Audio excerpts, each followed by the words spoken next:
My stepsister tried to flirt with my husband. Little did she know that he used to be a big shot in the underworld. When she came over all dolled up again, my husband slammed a chopping knife on the cutting board. Revealing a hand with floral tattoos on his arm, he coldly asked, "What do you want for dinner tonight, dear? Should we get rid of this troublemaker?" My stepsister froze in place. I quickly interjected, "How many times have I told you, grass carp is not an ocean product? Let's have spicy chopped fish head for dinner tonight. I had a sudden wedding at the beginning of the year." My husband Mike is 5 years older than me, with a harmless handsome face. But when he rolls up his sleeves, his arm muscles are thicker than my thighs. I feel very safe with him. Everyone thinks I found a handsome guy, not knowing the truth. They are all deceived by his appearance, and my stepsister is one of those deceived. Because no one knows that my husband used to be a big shot in the underworld. He cleaned up his act in the past 2 years and started a legitimate business. A few days ago, I brought my husband home for Chinese New Year. He brought 3 large boxes of gifts, along with 2 strong assistants following behind him. It was their first meeting. The presence of my husband and his assistants scared my biological father and stepmother. They thought someone had come to collect protection money. I asked him to keep a low profile. Be quiet and do more work. He glanced at his assistants behind him and explained, "These are my personal bodyguards." The dinner table was set. My stepsister, dressed to the nines, kept helping Mike to food, trying to impress him. She envied. My sister dropped out of high school to work. She didn't have much education, yet she found such a great guy like brother-in-law. I envy her, unlike me who works hard training at the art school every day, afraid to eat more, just to maintain my figure. I might only become a small star in the future, and may not even find a partner as good as brother-in-law," she said, showing off by pinching her slim waist. My stepsister Mary was brought by my stepmother. Our 2 families are from divorced and remarried families. A few years ago, my mother died of uterine cancer. Shortly after my mother's death, my father quickly got together with Mary's mother downstairs, rush wedding. But I never got along with Mary since I was young. We grew up together. She especially liked to compete with me. When I had braided hair in primary school, she also braided hers the next day, with an extra bow. In middle school, a boy who had a crush on me gave me a love letter. She intentionally wore a floral dress in front of him, saying bad things about me, claiming I was dirty and didn't bathe. Seeing the boy flee in embarrassment, she smirked to herself. Later, when I wanted to go to art school in high school, she followed suit and applied. She cried pitifully, saying she didn't dare to ask for much. If her real father were around, he would definitely be willing to send her. At that time, my father was already with her mother. Art school tuition was very high. Our family could only afford to send one person. My father feared being accused of favoritism by my stepmother. He gritted his teeth and sent Mary to art school, while I, his biological daughter, went to vocational school. I sneered and dropped out of school, going to work. Later, I brought a boyfriend home, whom she also stole from me. At this moment, when Mike heard Mary's words, he put down his chopsticks with a bang. He frowned slightly but didn't say anything. Immediately, the 2 assistants standing like gatekeepers at the door walked over. One of them directly overturned his bowl on the table. "Sorry, our big brother is a neat freak and doesn't like anyone except his wife to serve him food. He's disgusted by saliva." Mary was stunned, her face full of embarrassment. She looked at Mike plaintively. "What's wrong with your staff?" "I'm not a stranger." Mike didn't say a word, just pointed his knee with his finger. The other blonde assistant immediately pulled out a chair. Pointing at Mary, he shouted, "Also, move your feet from under the table away from the big brother's legs. He hates others spreading foot odor to him." I heard this and immediately lowered my head. I noticed that Mary's foot was reaching under my chair, trying to touch Mike's leg. In the dead of winter, with no air conditioning at home, she was wearing ultra-short shorts, exposing her fair legs. I had to admit, Mike's 2 assistants had sharp eyes. They even noticed in such a cramped space. Mary was instantly dumbfounded. After all, this trick of hers always worked. It's not something that a normal person would point out directly. Everyone in the family stared at her. She was so embarrassed that she immediately explained, "Brother, have you all misunderstood something? If you don't like me serving food, it's okay. I know my sister is usually petty, but I really didn't mean anything by it." My stepmother immediately spoke up. "Mike, this is Mary's goodwill. She usually looks down on everyone, never being so gentle and caring. It's just a kind gesture. Did Ivy say something to you to cause your brothers to misunderstand? My father also chimed in. Yes, our table is small, bumps are inevitable, don't think too much about it. Mary is just caring for her brother-in-law. As I watched my father and stepmother's behavior, I couldn't help but sneer. Mary had done this kind of thing not just once or twice, they had always turned a blind eye. And they weren't different now. As soon as they finished speaking, Mike unbuttoned his shirt with a somewhat amused smile. I was about to get angry at my father's words, but he patted my shoulder. Then he pulled out a folding knife from his pocket. Twirling it between his slender fingers, half smiling, he said, Ivy has told me everything about the family. Let me make it clear to you all, Ivy is my wife. If you still want to bully her in the future, don't blame me for being ruthless. With that, he stopped twirling the knife and firmly inserted it into the dining table. Sneering at the three of them, he said, respecting you as elders, I won't speak any dirty words. If you don't want trouble, don't let your attention wander to my wife. Mike's move was so bold that it dazzled everyone present. My father opened his mouth, his face red with rage, wanting to say something. But before he could stand up, he saw Mike's two assistants standing behind him. Infuriated and trembling, he yelled, How dare you, how could you find such ruffians? I cleared my throat and grabbed Mike's solid arm. Ruffians, Dad, don't talk nonsense. Mike is a decent businessman. He is honest with me, except for some remnants of his past as an underworld boss. He has no other flaws. Mary and my stepmother's faces turned so ugly it could have dripped ink. They probably couldn't continue eating that meal. Mike didn't say much, as the conversation had ended. Since it was late, he said, it's getting late, you should rest early. I'll take Ivy home. With that, he wrapped his arm around me and walked away. Just as we got down and got into the car, I saw Mary standing on the balcony watching us. Her expression was furious. Soon after, I received a message. Ivy, it's not over between us. I must have this man, there's no cat in the world that doesn't steal fish. Just you wait and see, I sighed and shook my head. Mary really has no idea who my husband is. Isn't she afraid of having her legs chopped off and thrown to the fish? I showed the message to Mike. Looks like my stepsister has set her sights on you. When are you planning to steal fish? Mike also saw it, but didn't leave any eye contact, instead lightly pecked my lips. Then he pushed me into the car. He handed me the woolen coat his assistant handed over. It's cold outside, the car has air conditioning, don't catch a cold. After saying that, he paused and a fierce smile appeared on his face. Oh, she doesn't know that this cat is capable of eating people. I stared at Mike, inexplicably shivering. Our acquaintance was also quite accidental. One winter night a year ago, I was working at a convenience store. Late at night, Mike walked in with snow and wind. He had 3 or 4 people trailing behind him, giving off a mafia-like vibe. He was wearing a light brown windbreaker, with the collar pulled up high, exposing only half of his sharp face. Under the windbreaker, there seemed to be something hidden. When he entered, I immediately smelled a strong scent of blood. I stared at him for a while, shivering in fear.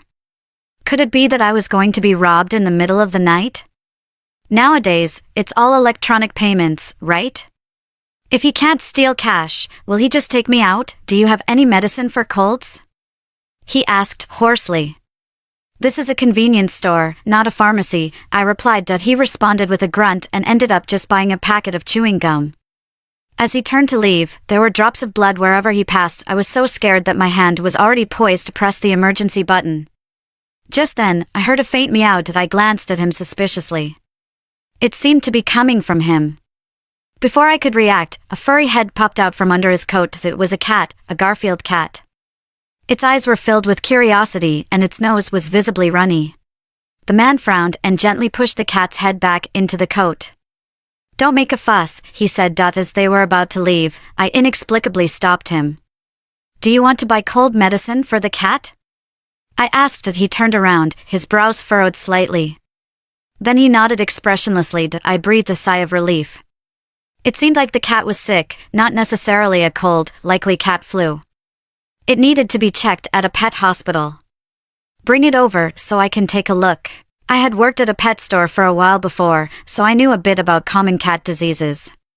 Knowing he wasn't a bad person, I felt relieved. He looked at me with some skepticism, but eventually handed over the little kitten to me. I watched him cautiously. I couldn't help but chuckle. Despite his appearance of a street tough, he turned out to be a cat lover.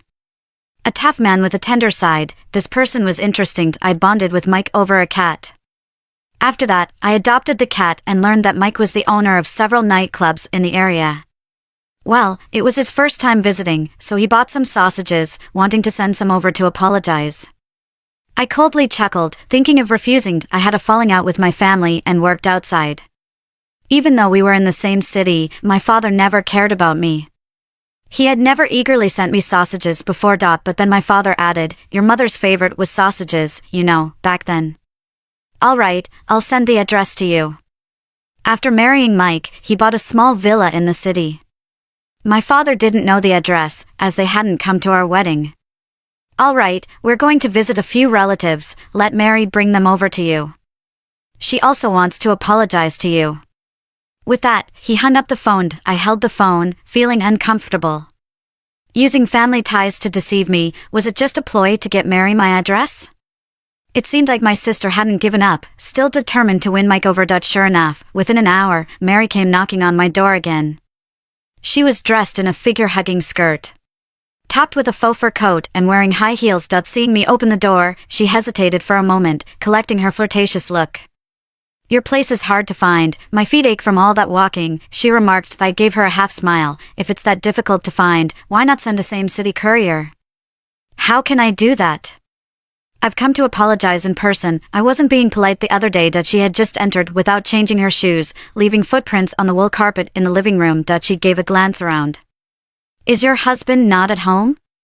"He's out buying groceries," I replied, just as Mike came in carrying the groceries. As soon as he saw Mary, his eyebrows furrowed, and he gave me a questioning look. It seemed like he was asking me, "Why did you let this troublemaker into our house?" I shrugged. "I couldn't help it. She sticks like a plaster. You pretend to be a gangster, and she's a magnet for it." Mary's eyes lit up when she saw Mike. She practically skipped over, but before she could take a few steps, she tripped and fell in front of us. She rubbed her legs awkwardly. "I think I sprained my foot. Honey, could you help me up?"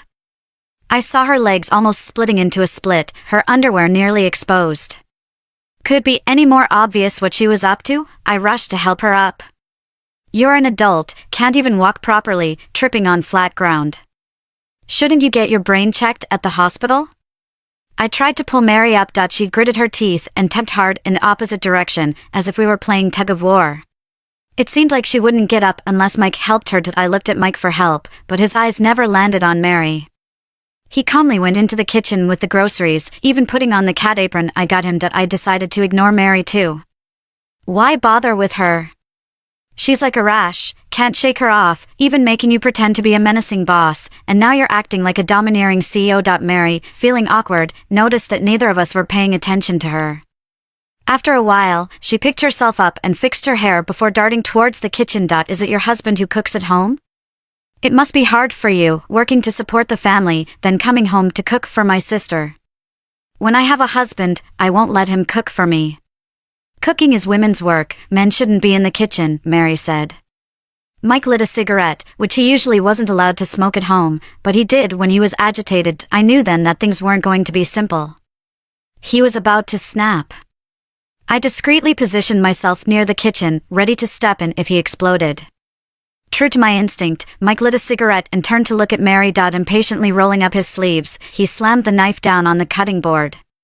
His whole sleeve tattoo was now fully visible. "What's on the menu tonight?" "Let's cook this," he said coldly, looking at Mary. This must have been the first time he had really looked at her. But I could tell Mary wasn't pleased. Her gaze was fixated on his strong, tattooed arms, and she stuttered, "See, cook?" Her face went pale. Mike pulled the knife out and sized it up, smiling wryly at her. "In our house, my wife takes care of the outside, I handle the inside. Cooking, laundry, it's all me. I like taking care of my wife." "Do you have a problem with that?" Mary was too shocked to respond. After a while, she managed to stammer, I don't have a problem, I just feel sorry for my sister, it's not easy for you. You're not someone to me, why should I pity you?" She faltered as Mike walked over with the knife. I quickly stepped in, handing him the fish from the basket. I've told you so many times, grass carp is not marine fish. Let's have chopped pepper fish head tonight. My sister doesn't visit often. We should treat her well. I quietly pinched his waist and whispered, you need to change these mobster habits. You're the man who aspires to be a law-abiding perfect husband. Mike looked at me with a tinge of hurt, reluctantly putting the knife back and sneering slightly. I plucked the cigarette from his mouth and threw it out. Mary was still standing there in shock. I couldn't help but pull her away. It's better to give up. Not all men fall for your tricks. Mary finally came to her senses. Her face was extremely uncomfortable, but she forced a smile. Wasn't my brother-in-law just joking?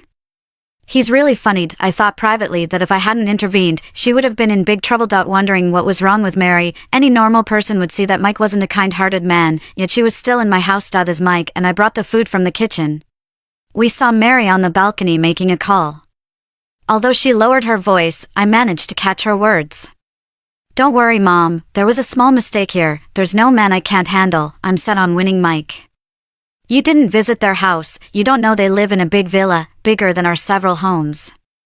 It's just that her husband seems a bit off, but rich people all have their quirks. It's normal. Ivy's not attractive. Why should she have such a good husband? She must have tricked him.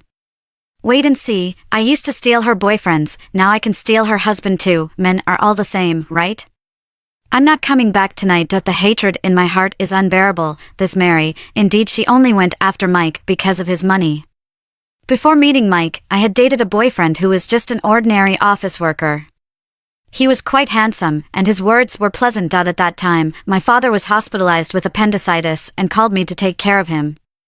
I didn't want to go, but ended up taking my ex-boyfriend to visit my dad.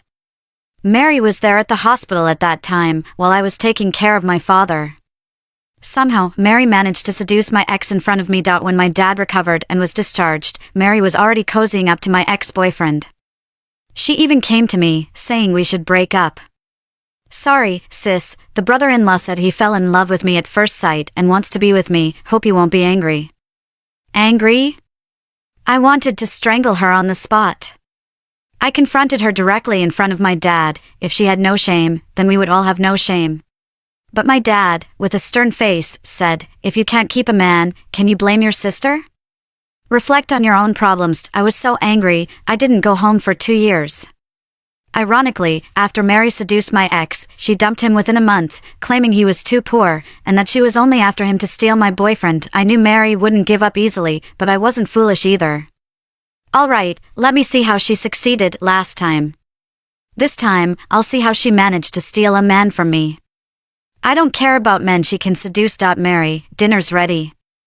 I slammed the dishes heavily, and Mike happened to come out. Mary immediately hung up the phone, sitting at the dining table cautiously.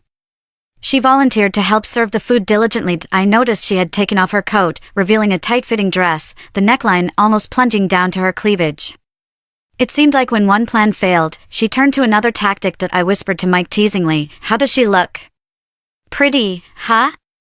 But Mike grabbed my hand, placing it on his abdomen. In a low husky voice, he said, what's so good about her? Her chest is nothing compared to my abs. Look at her, she's not even worth looking at. Mary seemed oblivious to our little interactions and coquettishly said, I'm here to apologize. That day it was all my fault. I said nasty things to my sister. I didn't mean it. So here, I'll offer you a drink in place of my sister, brother-in-law. Mike didn't even glance at her. Instead, he quickly served me food, saying, I know you like spicy. So I got fish head made with pickled peppers for you to taste. I glanced at Mary and purposely remarked, oh, it's a bit salty. Did you put too much salt? And then tossed the fish head back into Mike's bowl. Mike furrowed his brows. Salty? Let me taste it. He tasted it without a word, and making no complaints. Mary seemed to notice something, saying in surprise, I think the dish isn't salty at all, the taste is just right. Brother-in-law, you're a great cook, but is my sister's taste too picky? After all the dishes were prepared meticulously by brother-in-law. How could my sister be so critical? Oh, it's my fault that it's too picky? Honey, do you think the dish is salty?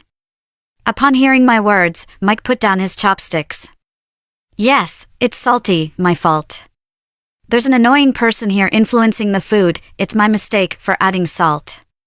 I'll remember next time. Mary realized the annoying person referred to her. Her face turned unpleasant. I nodded in satisfaction.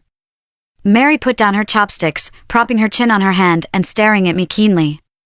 Suddenly she smiled gently. Sister, you still love spicy food so much. I remember you didn't like spicy food before. It seemed like your ex liked spicy food, and you changed a lot because of him, insisting on marrying only him, and Mom and Dad couldn't do anything about it. Mary finally played her trump card, mentioning my ex in front of my current husband. Any man with fire in his belly wouldn't stand for it. This move of sowing discord was indeed poisonous. Furthermore, when did I stop liking spicy food? And making changes for an ex? Unsurprisingly, the smiling face on Mike's face gradually faded. He raised an eyebrow slightly and looked at me. Oh. You couldn't eat spicy before? You learned it because of your ex? No one else but him. My scalp tingled, and I was about to explain when Mary seemed to see her scheme working. She continued to exaggerate, covering her mouth dramatically. Oh, did I say something wrong? Brother-in-law, please don't be angry with sister because of this. She didn't mean anything. The ex was even asking for your sister's contact info last month. It seems he's still obsessed with her. I really admire my sister, she's always had men around her from childhood. Am I a piece of sh*t? Always surrounded by men, seeing Mike not even eating anymore and silently sitting beside me, I immediately countered, Mary, it's funny that I didn't bring up this topic, yet you did. Regarding my ex, wasn't he the one you seduced in the hospital bathroom? Do I need to spell out what you did there? Mary looked stunned, probably not expecting me to say it aloud. I have a mouth. I didn't clarify misunderstandings. Did I want my husband to misunderstand me? He trusts me because he loves me, but I couldn't take advantage of his love. I was about to throw the plate at Mary's face, but Mike stopped me. Standing up, his 188 centimeters tall frame exuded pressure. He gazed at Mary, circumvented the table, and walked over, each step powerful. Do you know what I do? Mary stuttered, do? What do you do? Brother-in-law, aren't you in business? Mike chuckled, rolled up his sleeves, revealing a tattooed arm. You probably don't know, I was in the underworld before I entered business. I specialize in handling those who gossip. Usually, we prefer breaking legs and dumping them in the sea. Besides, regardless of how many exes Ivy had before or how many men pursued her, it's because my Ivy is outstanding. She's not like you, spreading rumors or seducing men. She chose me to be with her, it's the blessing I've earned for 8 lifetimes. So, can you leave now? If you dare come near again, I won't hesitate to return to my old ways and break you. With each word Mike uttered, Mary's face turned more unpleasant. At that moment, my cat emerged from the bedroom, only to land right at Mary's feet, bristling its fur as if it had seen an enemy, letting out a fierce meow. Mary was already terrified and instinctively said, "Go away, don't come near me." The poor cat cried out in response. The next moment I saw Mike, his eyes cold. He grabbed Mary's wrist and twisted it slightly. Mary let out a severe scream before realizing what was happening. Mike had already grabbed her by the nape and tossed her out the door, along with the sausages she brought. Everything was thrown out. I was stunned. Mike had always been very gentle with me after we got married, occasionally saying a few rough words. Although he always had his henchmen around, he never resorted to violence in front of me. It was the first time I saw him with such a cold face, being so merciless. He looked at me with a somewhat softened gaze. He walked over, carried me on his shoulder, and headed to the bedroom. Closing the door, he loosened his collar. Now, you need to explain to me about this ex you couldn't live without. Tell me his story. His fingers caressed my collarbone, his eyes carrying a hint of danger. I tried to explain, but he sealed my lips with his breath gentle. Speak now, or I'll continue. He was just a scumbag, not worth mentioning. We cut off contact a long time ago. I pleaded, and Mike smiled slightly. Not enough. I looked up at him. I shouldn't have let Mary into our home. Later, I condensed the incident and shared it in a 500-word summary. Big Brother Mike listened without saying a word, just lighting a cigarette. So what, are you going to find someone to do what to me, ditch my wife? Are you getting bold now? Don't start talking about taking down people, tossing them in the sea. You've washed your hands off that life, though I wasn't sure if Mike was actually involved in such things, but if he went down that route, I'd end up visiting him in prison. He ruffled my hair. Don't worry, if I quit that business, it means I don't have any murder cases. But, about that Mary, if you don't want her bothering you again, I can have a chat with my boys. Shall I? I pursed my lips and shook my head. Mary is bothering you, not me. Mike looked at me helplessly. With a big hand, he tacked me into his arms. So, someone's still yearning for your husband, and you're not jealous? Don't you want me to deal with her? He seemed a bit upset. As long as you ask, I'll take care of it. I laughed. Of course, I get jealous, but I know not everyone can seduce my man. Unsurprisingly, his face broke into a smile. He calmed down in an instant. Mary's drama had disrupted our meal, so I ordered takeout with my phone and absent-mindedly scrolled through my social media. I happened to see a post from Mary 2 hours ago. It showed a photo of her bandaged hand, looking like a pig's trotter. She even posted a selfie crying. To tell the truth, it's true and the guilt is mine. But it was for justice's sake, didn't want others to be kept in the dark, yet in the end, it's me who is hurt. As soon as I closed my phone, my father called. I glanced at it and turned on flight mode immediately. If I could, I'd want to block him from contacting me. The only reason he would call is to scold me on behalf of his precious stepdaughter. I couldn't even be bothered to tell Mike about it. The next day, Mike told me with a grim expression that Lulu was missing. What? Did she run into that room?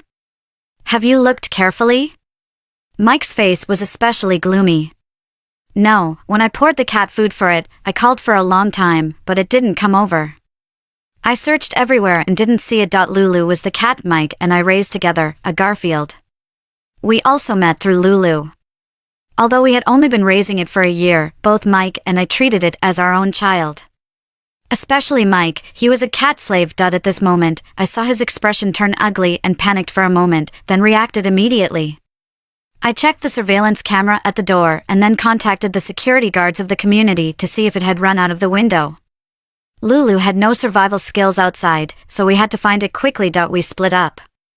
Mike went to contact the property management and I searched the outside garden. After an hour, we still had no clue. The surveillance cameras at our door happened to be under maintenance these days.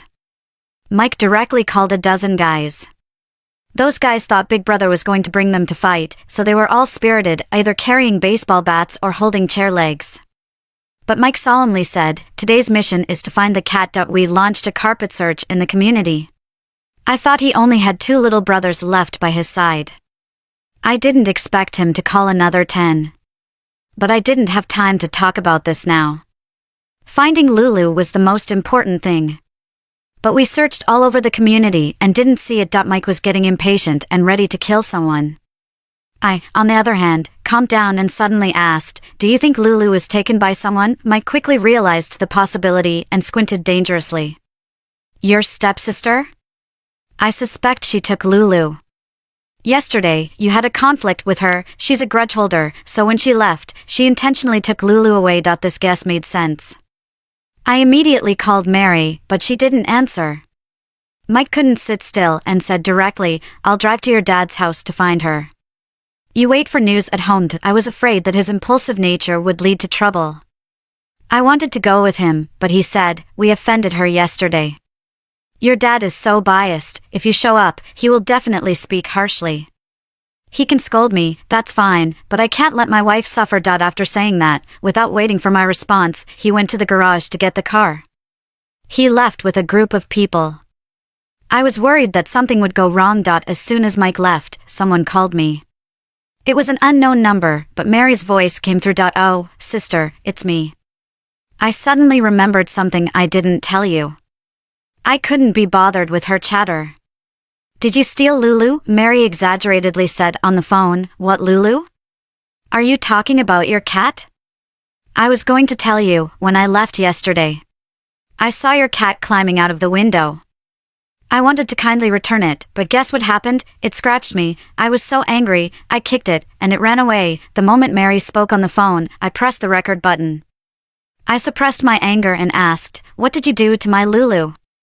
"Not much, I kindly went to help you find the cat, and now the cat is with me, come and get it." Mary replied. Indeed, the cat was with Mary. Seeing that she couldn't hook up with my big brother, she actually took my cat to use it. Great, I'm going to your place now. Oh, I'm not home. Yesterday I went to the hospital for a vaccination, and now I'm at my friend's house. I'll send you the address, she said before hanging up. I quickly received the location she sent to me. I immediately called Mike, letting him come back first as Mary took Lulu. And she even kindly let me come to get it. Mike's phone rang for a long time, and he finally found it at home. He left without his phone. It seemed like he was really in a hurry. Mary sent another message. Sister, hurry, or I will throw the cat off the balcony because it's really naughty. She even attached a photo of Lulu. I couldn't help but have the urge to curse someone. You better ensure Lulu is safe. Otherwise, next time it won't be your arm that Big Brother twists, it will be your thigh. Saying that, I immediately went out to hail a cab. Since Mike went to my dad's house, I would be able to contact him later by giving my dad a call. I quickly arrived at the address Mary provided. But I found the neighborhood she mentioned looked a bit familiar. It felt like I had been here before. I knocked on the door according to the house number. The door was quickly opened, but it wasn't Mary who answered, it was a man. Looking at the somewhat familiar face in front of me, I was confused for a moment. Tentatively, I asked, Peter? He looked at me, smiling warmly. Ivy, I didn't expect to see you here. Come in. I stared at him suspiciously. Standing still at the door. Indeed, Peter, the ex-boyfriend whom Mary had taken away from me at the hospital over a year ago. How come you was the one opening the door? Why did Mary provide Peter's address? What was she up to? Is Lulu at your place? Peter glanced at me and nodded. Are you talking about that Garfield? It's indeed here in my house. I immediately pushed him aside and walked in. Peter calmly closed the door. However, after searching the living room, I didn't see a trace of Lulu. Where's the cat? Peter didn't say a word and poured me a glass of water, looking at me gently. What cat? Angry, I wanted to slap him. You just said the cat was here. Are you colluding with Mary? What's the meaning of kidnapping my cat? Peter continued to play dumb. I was just kidding with you. You misunderstood. Actually, Mary did leave the cat here. She had a conflict with you recently and didn't dare to see you. She thought you would be angry if she took the cat away, so she left it with me. As he spoke, he took out a cat carrier from the bedroom, and my Lulu was curled up inside. I immediately snatched it and held Lulu tenderly in my arms. Seeing that Peter didn't seem to have any malicious intent, my expression improved. I wanted to leave with the cat. But he grabbed my hand, hesitantly. Ivy, I'm sorry for what happened back then, and I haven't forgotten about you since we broke up. I stared at him. Are you crazy? Peter suddenly became more enthusiastic. He pulled me into his arms. I regretted it, and I've never forgotten you since we broke up. Although I've had several girlfriends after that and I tried to forget you, I realized you were the only one who was sincere to me. The others were just for fun. Let's get back together, Ivy. Can't forget me? It's been over a year since we broke up. You've had several partners since then, and you've done disgusting things with Mary. I won't even mention that. But how do you have the nerve to ask to get back together with me? Besides, I'm already married now. I looked at him disdainfully and stepped on his foot. He winced in pain and let go of me. My cat, Lulu, also seized the opportunity and pounced on him, leaving 3 claw marks on his face. If he pretended to be gentle before, now his face was contorted in anger. He glared at me, saying angrily, You have no face to spare. What are you pretending for? Mary told me everything. After you broke up with me, you found a thug as a husband. You intentionally lost the cat and let Mary bring it over just to have an excuse to reconcile with me, didn't you? I was so angry that my head was spinning. How was I so blind to have found such a troublemaker as a boyfriend? I should be grateful to Mary. If she hadn't broken us up, I might have ended up marrying this fake nice guy. Who do you think you are to act like you're giving me face? Aren't you denying it? Why did you show up late at night looking for the cat, dressed so revealingly, just wanting to seduce me and reconcile? What's wrong? Your thug husband isn't enough for you? You acted so innocent back then, but this is who you are. His gaze fell directly on me without any disguise. Am I dressed too revealingly?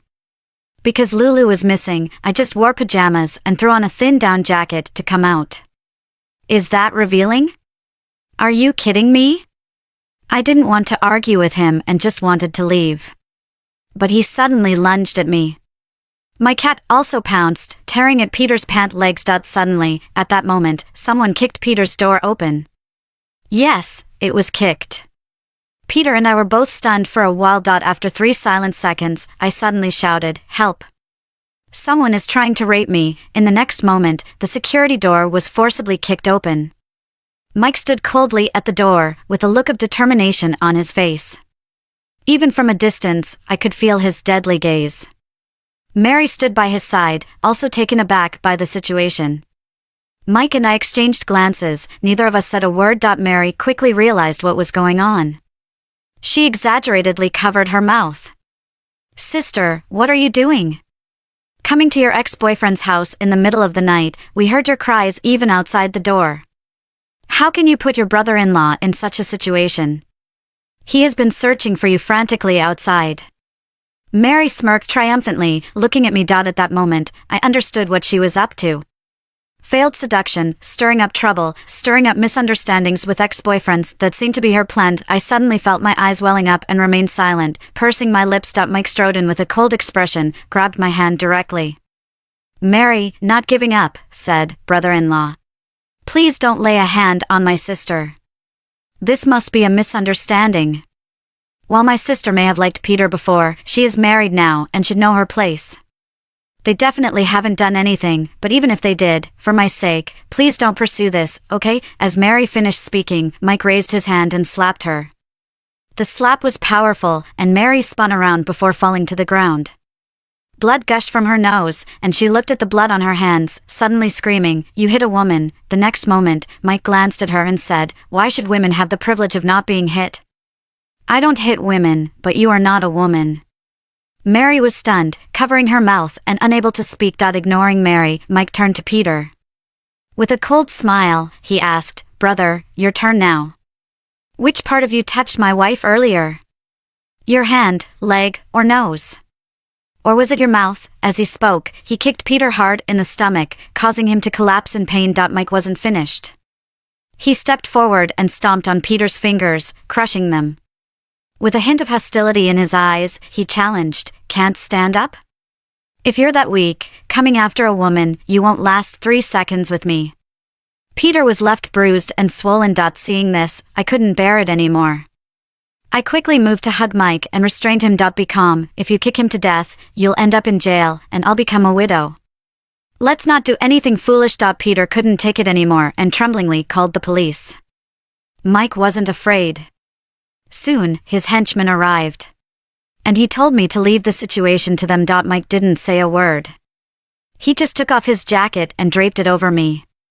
While fastening it, he whispered, "A second late, my love, hope you're not angry." I expected Mike to be angry, so his apology made me feel embarrassed. "Sorry, I called you, but you didn't have your phone. Next time, I'll make sure to inform you before leaving." "Inform me? If I didn't show up, what would you do?"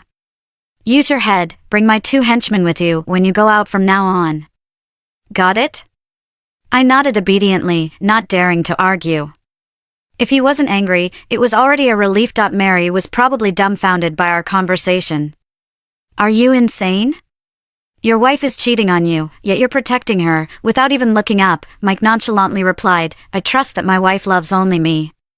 Besides, that man isn't worth my wife's attention." Mary wanted to say something more, but Mike's henchman promptly found a dirty cloth and stuffed it into her mouth, menacingly suggesting, "This woman talks too much, and she even plotted against our sister-in-law. Should we take care of her?" Carrying me, Mike left Peter's house while giving a final word of advice before leaving: "Do the job quickly and cleanly. We are civilized people now, not thugs." I worriedly tugged at Mike's sleeve, but he reassured me. Back home, he mumbled to himself, "Is your husband impressive? Are they blind to think I'm not good enough?" I rose on my tiptoes and planted a kiss on his cheek. My husband is the best. Curious about Mary and Peter's situation, I asked Mike if he had really taken care of them. Chuckling, Mike replied, "I follow the law, how could I do such a thing?"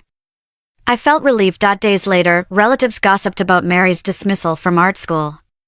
She had bullied classmates and attempted to seduce film directors' assistants to get roles, which backfired when videos of her misconduct surfaced online.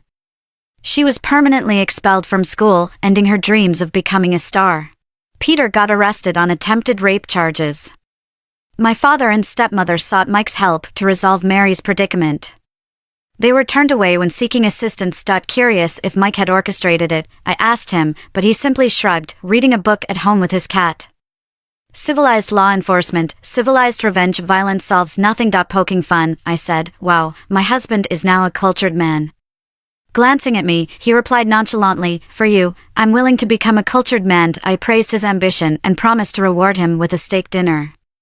As I rolled up my sleeves to cook, Mike noticed my tattooed sleeve, which surprised him. Why did you get a tattoo sleeve? I joked, just keeping up with the trends. Besides, I am the wife of a gang leader. He fell silent for a moment before confessing, I made a foolish mistake when I was young. I got scammed into getting a tattoo. I didn't dare to tell you. What? He held me close and whispered, but I have no objections to what my wife does. I spoil you. I gazed at him, feeling emotional, leaning my head on his shoulder. He truly knew how to handle things. I felt lucky to have him.